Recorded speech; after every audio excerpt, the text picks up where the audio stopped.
भीमराव अंबेडकर वो महान व्यक्ति है जिन्होंने समाज के प्रत्येक व्यक्ति को एक मंच देने के लिए, एक सम्मान देने के लिए जीवन भर संघर्ष किया और वो आज भी पूजनीय है। और उन्हीं की विचारधारा पे चलते हुए लोग आज भी उनको कंटिन्यू बनाए रखे हैं ताकि समाज का कोई भी वंचित वर्ग का व्यक्ति कभी शोषित ना हो किसी ऐसे व्यक्ति के द्वारा जिसकी अवहेलना होता हो। और इसी को देखते हुए आप पीछे देख सकते हैं कि बहुजन क्रांति पार्टी के द्वारा यहाँ पर जंतर मंतर पर एक धरना दिया गया है और उसी दिन को याद किया गया, क्योंकि आज इसी तारीख के दिन लंबे समय पीछे की पूर्व की बात करें तो 23 सितंबर को बाबा साहब का अपमान किया गया था। उसी पे हम चर्चा करने वाले हैं। सबसे पहले आप अपना परिचय दीजिए। मेरा नाम रंजीत सिंह है, मैं बहुजन क्रांति पार्टी का अध्यक्ष। क्या बाबा के जो अपमान है, क्या लगता है सिर्फ बाबा नहीं पूरा बहुजन समाज जुड़े हुए थे उनसे, तो क्या लगता है अभी भी बहुजन समाज का अपमान हो रहा है?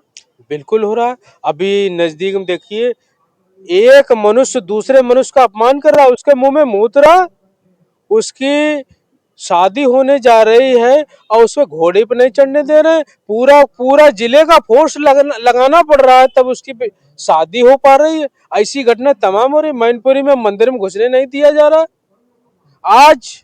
आज की घटना हम बता रहे, ये आए दिन घटनाएं घट रही हैं। आज जब तक हम सब लोगों को एकजुट नहीं होगा, एक दूसरी क्रांति नहीं होगी, तब तक हम बाबा साहब के मिशन को हम अधूरा ही मानेंगे।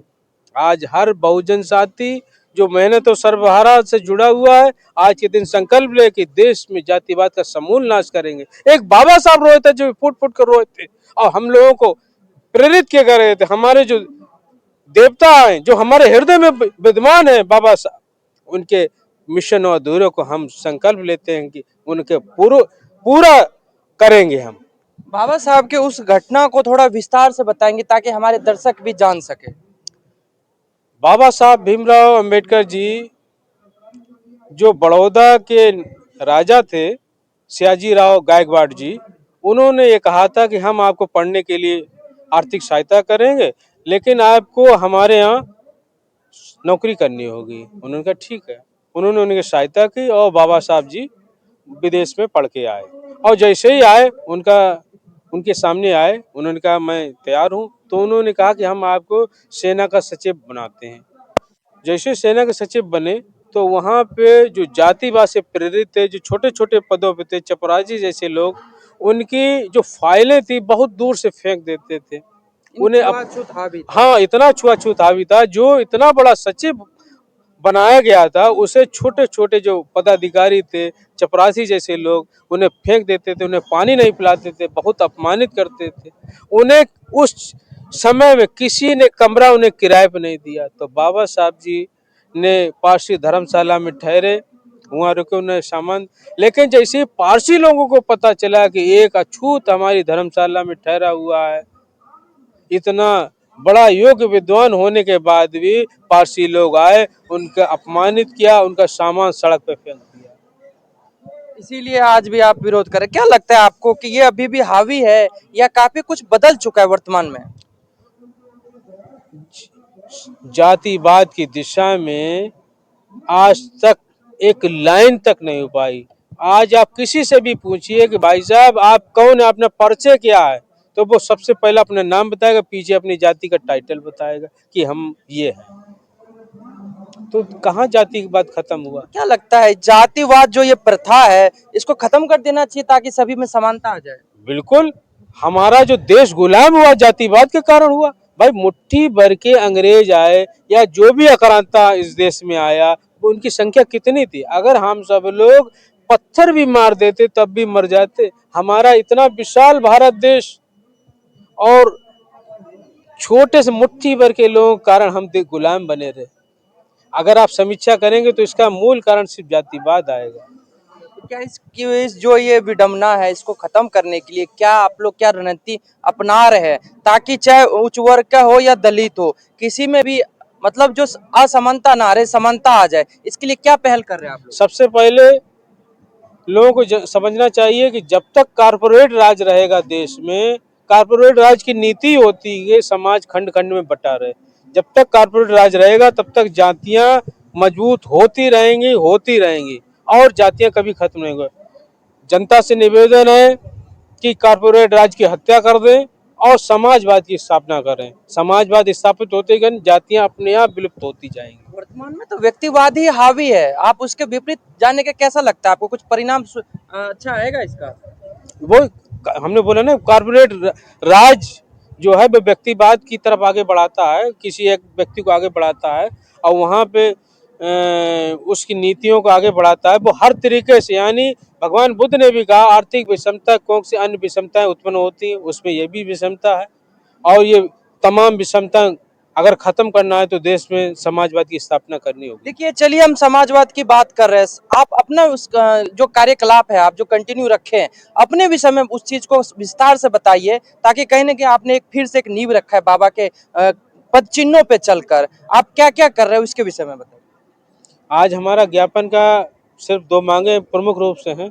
एक तो ये है कि जो भी मनुष्य द्वारा एक मनुष्य का तिरस्कार किया जा रहा है, अपमानित किया जा रहा है, उत्पीड़ित किया जा रहा है, उसमें जो सजा का दर है बहुत ही कम है।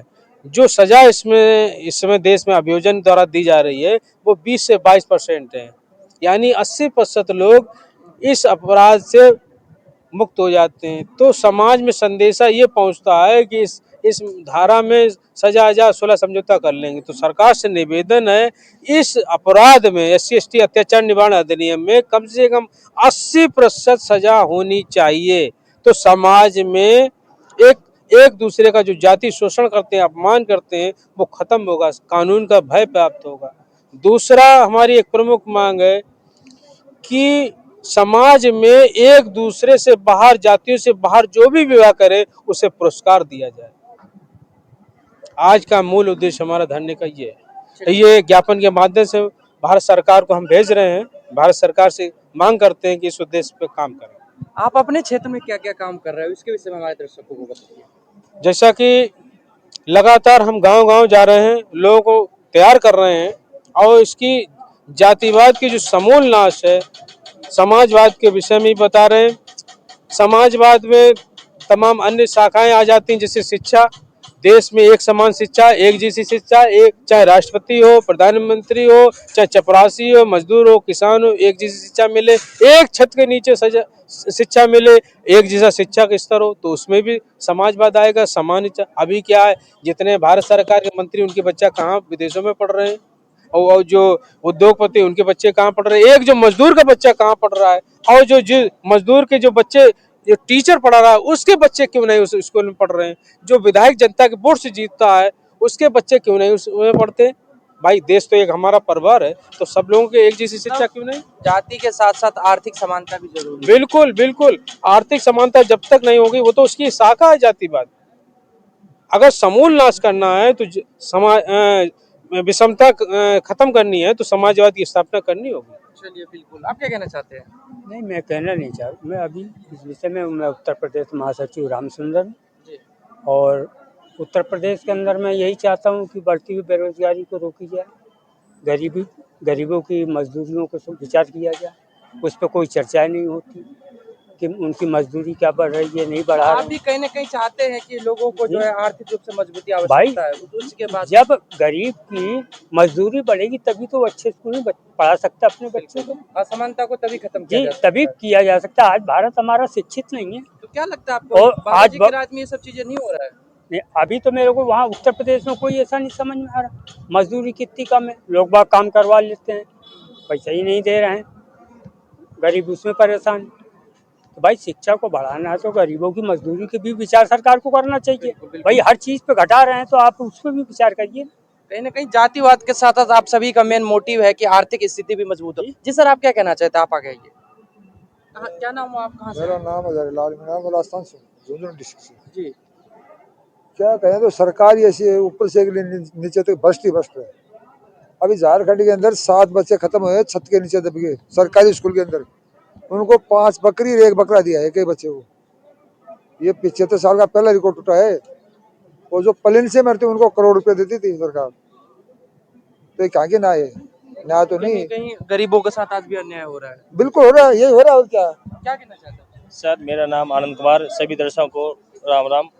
मैं ये कहना चाहता हूँ, जो हमारा मुद्दा है, सबसे पहला मुद्दा हमारा जात बात, इसको तो खत्म होना ही चाहिए। इस पे सरकार कोई एक नियम लाना चाहिए, जो कि जो जाति बरादरी जो पीछे टाइटल लगता है उसको खत्म होना चाहिए। आपको नहीं लगता सरकार के साथ साथ सामाजिक लोगों को भी समाज में ये है, दूसरा हमारा ये है, हमारी जो शिक्षा है, शिक्षा हमारी एक ही होना चाहिए। हमारी कन्याओं को, हमारी बेटियों को ये मुक्त शिक्षा होना चाहिए। इनको कोई भी स्कूल में, जैसे हमारा नोटबुक है वगैरह, हमारे जो प्राइवेट स्कूल है अनाप शनाप पैसे लेते हैं। हमारे जो गरीब के बच्चे हैं वो पढ़ नहीं पाते हैं, और हमारे जो सरकारी स्कूल में भी हमारे जो टीचर्स होते हैं वो 1-1.5 लाख रुपए तनख्वाह लेते हैं और हमारे बच्चों को शिक्षा नहीं देते हैं। तो इसलिए हमारी जो बच्चों को जो शिक्षा होना चाहिए वो मुक्त होना चाहिए। हमारी बेटियों के लिए, जो हमारी बेटी हमारी देश की एक वीरांगना है, हमारी वीरांगना के जो हमारी बेटियां हैं, जब हमारी शिक्षा ही नहीं मिलेगी तो हमारी जो बेटियों वीरांगना कहाँ से बनेंगे। शिक्षा, स्वास्थ्य जैसे मूल सुविधा है जो फ्री मिलना चाहिए, आप आगे आइए। क्या कहना चाहते हैं आप? सर मेरा नाम विश्राम सिंह राजपूत, राष्ट्रीय महासचिव। क्या कहना चाहते हैं? मेरा उद्देश्य ये है कि भारत को विकसित कैसे बनाया जाए, और हर पार्टी जाती है वो ये कहती है कि 30 में बनाएंगे, कोई 37 में बनाएगा, कोई 47 में बनाएगा, और अब तक सुनते सुनते हम 50 साल के हो गए, अभी तो कुछ नहीं हुआ नहीं हुआ। तो हमारा उद्देश्य ये है कि ये विकसित कैसे होगा, और जब विकसित होने का रास्ता पता नहीं है तो विकसित कौन कर पाएगा। कहते तो सभी हैं हम, शिक्षा एक मार्ग है। ठीक, शिक्षा। दूसरा, आप एक साइड में ये देखिए, भ्रष्टाचार खत्म करेंगे, सब यही कहते हैं हम भ्रष्टाचार मुक्त शासन देंगे। दारू बिक रही है, आप ही तो बेच रहे हो, दुकान खुलवा रहे हो, कोई गरीब आदमी पिट रहा है और उसने आपको दारू बेच दी तो उसको जेल में डाल दिया, और तुम दुकान खुलवा रहे हो। सही बात है, दूध की दुकान पे ठीक, लाइन लगानी पड़ रही है। और जीव हिंसा, जैसे आप कहते गौ माता है, सिर्फ गौ माता नहीं, सारे जीव गौ माता है। सारे जीवों की हत्या होना चाहिए। मेन कारण है भ्रष्टाचार, शराब बढ़िया से परिवार में। तो सामाजिक दुष्प्रवृत्ति भी है, जैसे अभी आपको बता रहे थे, इसको पूर्णतः प्रतिबंध लग जाना दारू चाहिए। की दुकान पे खुद लोग चले जाते हैं, लेकिन दूध वाले को खुद आना पड़ता है। पड़ता है। सामाजिक प्रवृत्ति भी कुछ है जो ठीक है। सुधार करने की आवश्यकता तो नहीं कर पाएंगे कैसे? एक तरफ आप बेच रहे हैं दुकान लगा के, हम कैसे रोक पाएंगे बताओ? हम रोकने का प्रयास करेंगे तो सरकार ही खुद बिकवा रही है इसको, सरकार ही प्रतिबंध लगा रही है, कैसे हो जाएगा संभव है? आप एक जनरल से आते हैं आप? जी नहीं, मैं आता हूँ ओबीसी से। ओबीसी से आते हैं, आपने राजपूत कहा। ठीक। मैं आपसे एक बात कहना चाहता हूँ, क्योंकि हमारे जो किसान भाई हैं, अभी जो जीएसटी लागू किया है, इससे पहले जीएसटी किया थी, इससे अब जीएसटी किया है। हम ये कहना चाहते हैं, हमारे किसान जो देश के नौजवानों को, मतलब पूरे देश को अन्न वितरण करता है, उसके बाद देशों की पूर्ति करता है, लेकिन हम ये कहना चाहते हैं किसान आज के समय में लाठियां क्यों खा रहा है? हमारे किसानों को लूटा जा रहा है। हम ये सरकार से ये कहना चाहते हैं कि हमारे किसान भाइयों को, अगर कोई भी किसान भाई जीएसटी का मतलब क्या होता है? जीएसटी जो हमारे किसान भाई हैं या कोई भी कोई सामान लेने जाता है, कोई भी जीएसटी बिल नहीं देता है। हम इस सरकार से ये कहना चाहते हैं, जो हमारा किसान भाइयों को कोई भी है, हमारे हर दुकानदार जीएसटी बिल पे करे, जो 100 रुपए की चीज है वो 500 रुपए में दी जाती है। तो मैं सरकार से यही कहना चाहता हूं कि जीएसटी के लिए एक कानून लाना चाहिए कि हर किसान, हर भाई को, किसी को भी सरकार सुधार तो कर रही है। नहीं सर, आप जाइए, आप किसी दुकानदार से जाइए, किसान भाई को पूछिए कि आपको लाभ किसान को नहीं मिल पाता, किसान को नहीं मिल पाता कि जीएसटी बिल ही नहीं मिलता है। जो 100 रुपए की चीज है वो किसान 500 रुपए की लेके आता है। तो इसमें क्या है? तो किसानों को जीएसटी बिल मिलना चाहिए, हर चीज का बिल मिलना चाहिए, चाहे किसान से केमिकल लेके आता है, चाहे फर्टिलाइजर से लेके आता है, चाहे कोई भी लेके आता है। इस गवर्नमेंट से कहना चाहता हूँ कि किसानों के लिए एक जीएसटी बिल लागू होना चाहिए, और जो जीएसटी बिल नहीं देता है उस पर कार्रवाई होनी चाहिए। जो हमारे किसान अन्नदाता है, उसके लिए वो पूरे हमारे देश को मेहनत करता है, उसके लिए कोई सरकार काम नहीं करती है। हमारी किसानों के लिए कम से कम 1 एकड़ की लागत आज किसान 2-2, 5-5, 6-6 हजार रुपए लगा रहा है। लेकिन मैं गवर्नमेंट से यही कहना चाहता हूं कि ऑर्गेनिक खाद का हर डिस्ट्रिक्ट में एक प्लांट खोलना चाहिए, जो कि मुक्त हमारे किसानों के लिए जैविक खाद देना चाहिए, जो कि आज हमारे किसान बहुत मजबूर है, किसान को नॉलेज नहीं है। हमारा जो 100 रुपए की चीज है या कोई भी है, तो गवर्नमेंट से मैं यही कहना चाहता हूं कि हर जिला के अंदर एक अपना एक प्लांट लगाना चाहिए, जो हमारे किसानों को एक जैविक उत्पादन मिले और जैविक खेती का कार्य करें। जो हम लोग केमिकल खा रहे हैं, आज हमारे देश में कितने लोग पीड़ित चल रहे हैं बीमारियों से। किसान को तो सुधार के लिए आवश्यकता है सरकार इस ओर ध्यान दे। आपने पीछे देखा जिस तरीके से बहुजन क्रांति पार्टी है, वास्तव में क्रांति सिर्फ जातिवाद पे नहीं, आर्थिक स्थिति पे भी क्रांति चाह रहा है और सरकार को जरूर इस ओर ध्यान देना चाहिए, क्योंकि व्यक्ति अगर कहीं ना कहीं परेशान होता है तभी वो आवाज उठाता है। बाकी आपके क्या राय, कमेंट्स बॉक्स में जरूर बताएं। आप देख रहे थे सुशील कुमार के साथ।